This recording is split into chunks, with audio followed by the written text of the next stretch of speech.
welcome back to Leia's Library. Find yourself a cozy corner, get yourself some tea, and let's get started. Today we will be going over my favorite classics books. So we already did my favorite books and my favorite series, and I had too many favorite books to make one video out of, so I divided them into more modern ones, and today we're looking at the classic selection. And as always, these are in no particular order, just in whichever order I grab them from my bookshelf. Let's get going. The first one on the list will come as no surprise to anyone who knows me in real life. It's Alice's Adventures in Wonderland, also known as Alice in Wonderland by Lewis Carroll. It is about a young girl named Alice who spots a mysterious white rabbit in a waistcoat and decides to follow him, and ends up falling down a rabbit hole into Wonderland, where a whole slew of peculiar and curious events unfold. I am just obsessed with Alice in Wonderland. There, I said it. I love the aesthetic, I love the whimsy, I love the cute characters, I love the nonsensical nature of it. The sheer amount of Alice in Wonderland themed objects that I have in my home is bordering on infinite. I even have a dedicated Alice in Wonderland shelf on my bookshelf. It's that one. Can you tell? That's where this book usually lives, but it got taken off for today. It's real pretty. It's got pictures in it. I really like it. The word games and writing in this book, and its sequel, Through the Looking Glass as well, or Alice Through the Looking Glass, are really fun. The characters are very memorable, and there's no plot, so it makes for a very lighthearted, casual, light read. And it's just a very fun experience every time. Next up, we have another beloved children's classic, which is Black Beauty. I do have a copy, but it doesn't look... I mean, it's very pretty, but it doesn't look very Black Beauty, so I'll put up a nice picture, probably somewhere here in this general area.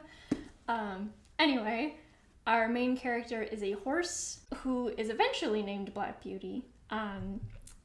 We follow him as he grows from a little colt on the farm where he's born, and we watch as he grows, and he gets handed off to different owners as he grows, some of them very kind and some of them very cruel. I have a lot of nostalgia for this book because if I remember correctly, I think it's the first book that I read all the way through all by myself when I was 6 or 7 or something. So it holds a very special place in my heart. But I do also think that the story itself is very lovely. I think I've said this about a few books, but it definitely falls into the category of equal parts heartwarming and heartbreaking. One thing that I thought was super interesting about this book is that it actually changed the way people treated their horses when it came out. So it was first published in 1877, a time when horses were the primary means of transportation, sometimes being ridden, but a lot of times... Oh no, has my chain been showing this whole time? How embarrassing. Anyway, sometimes by just being ridden, but also by pulling carriages.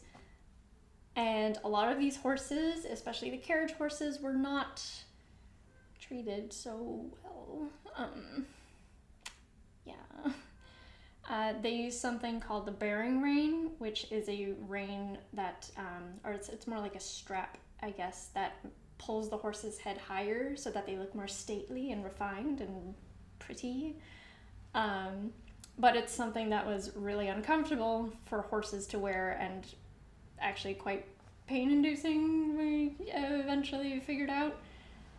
I don't know what genius figured that out, but in Black Beauty, he has to wear the bearing rein and at some points, and he describes at length how uncomfortable and painful it is and how it can kind of ruin some horses' lives. And after the book was published, there was this huge movement to get people to stop using it, and it was mostly successful.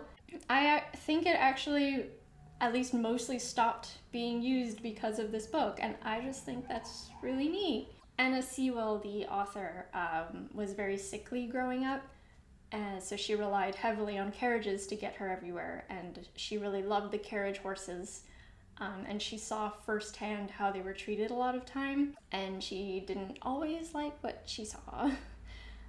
So it inspired her to write this book, especially from the carriage horse's point of view. And she wanted to influence people to be kinder to animals and to each other. But she wanted to kind of create this sympathy for animals. And she passed shortly after Black Beauty was published. So I guess it's just nice to think that she was able to do something good for her beloved carriage horses before she passed. Switching gears a little bit, the next book on the list is And Then There Were None by Agatha Christie. This is a murder mystery, obviously, because it's written by Agatha Christie.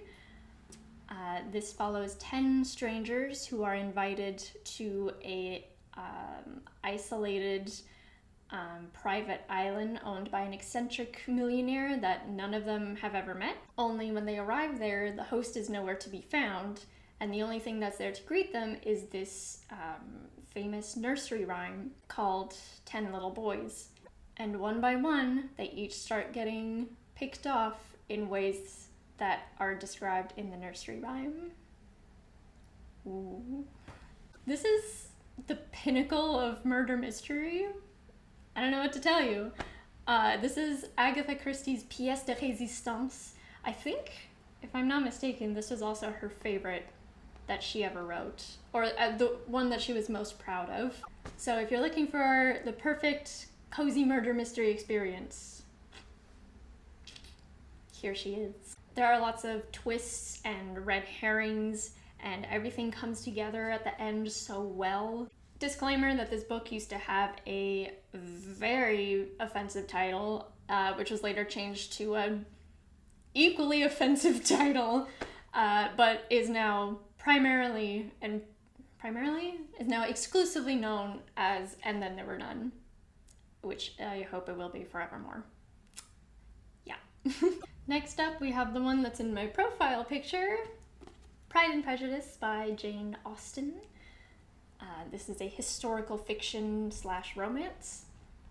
We follow Elizabeth Bennet, who is one of 5 daughters of the Bennet family. She's outspoken, she's witty, she's fiercely intelligent and high-spirited, and she takes an immediate dislike to a new resident in her neighborhood called Mr. Darcy, because she finds him unbearably proud and pompous.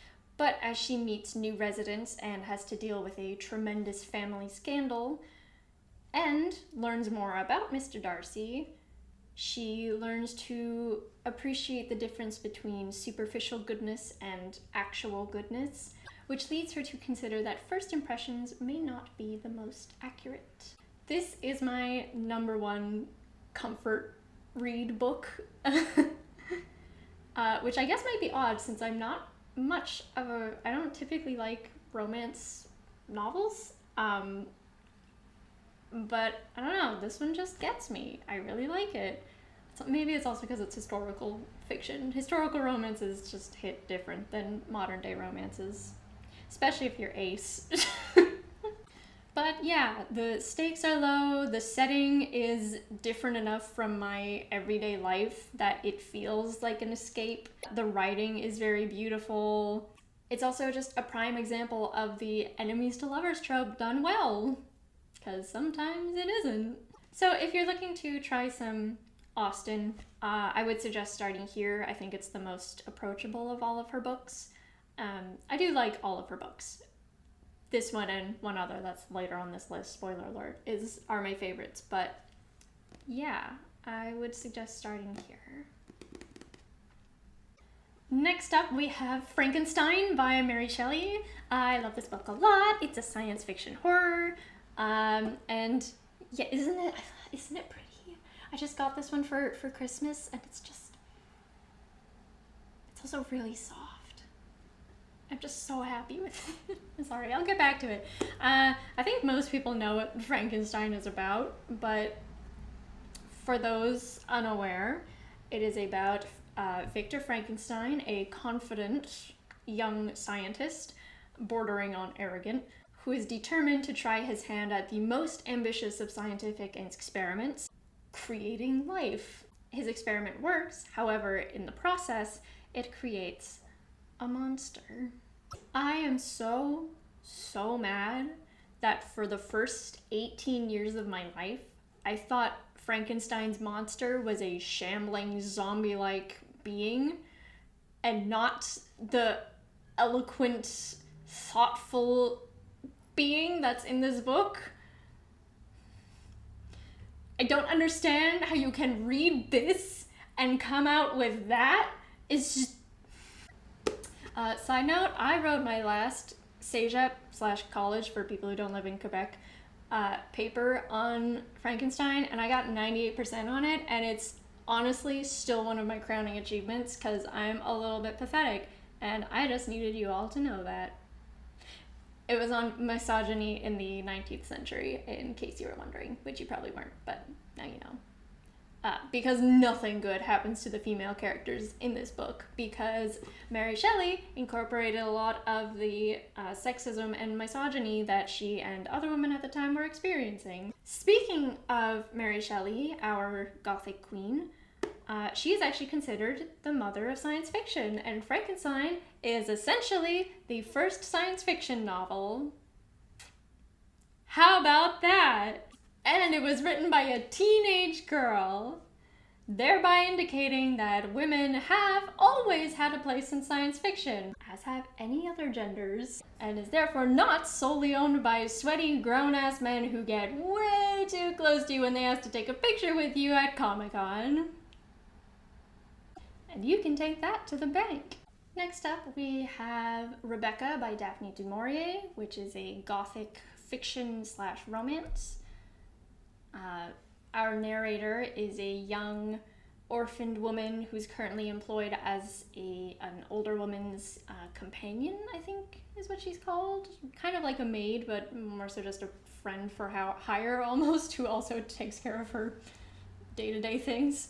And while on vacation with this woman, she catches the eye of Maxim de Winter, a rich widower. She is swept off her feet to his country estate, Manderley, where she slowly grows to realize just how large of a shadow his late wife cast over the house and its people and their lives in general, and how this presence of hers threatens to destroy their relationship. Daphne du Maurier is so good at writing atmosphere.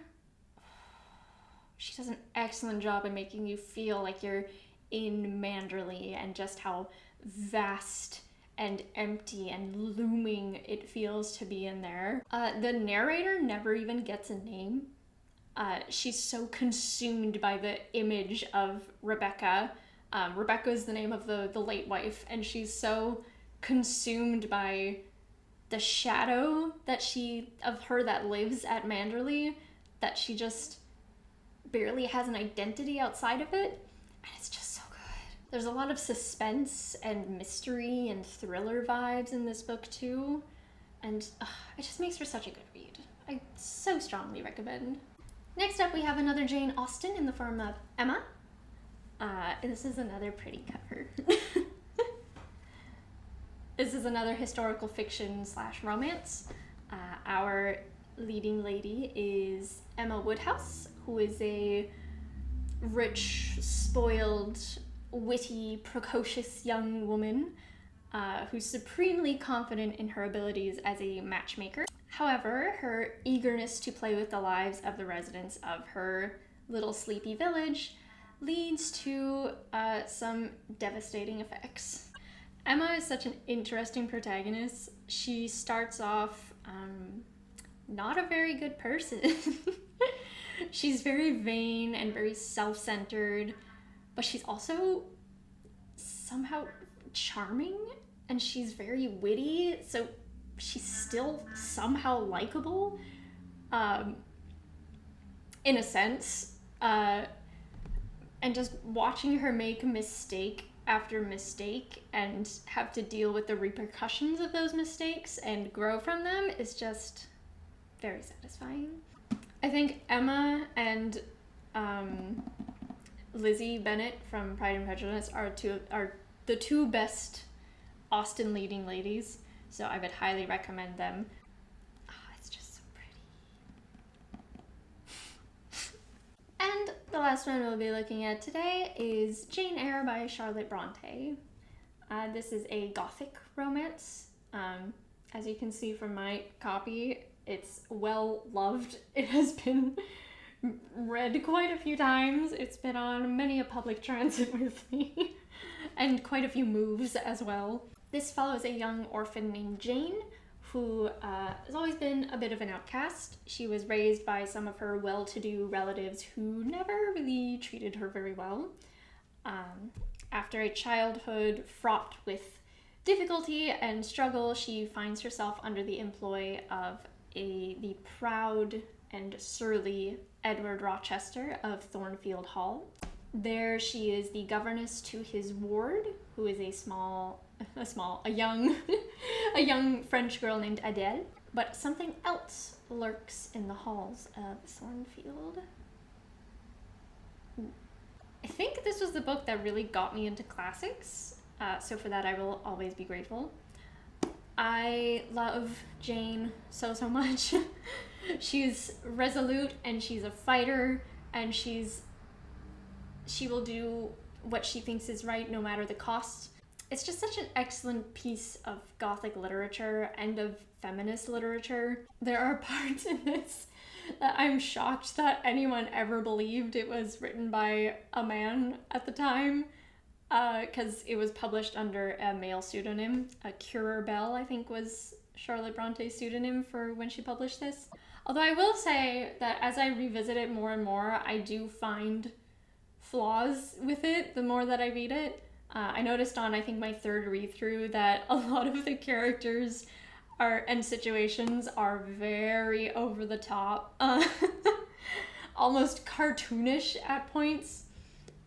And this was Charlotte Bronte's first and unfortunately only novel, so I think some leeway can be given for writing style, but it does stick out a lot the more that I read it. I've also developed some thoughts about Mr. Rochester and his relationship with Jane.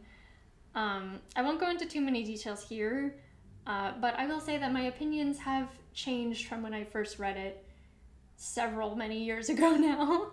But all that said, I still think it's a great book, and I would especially recommend it for anyone looking to get into classics.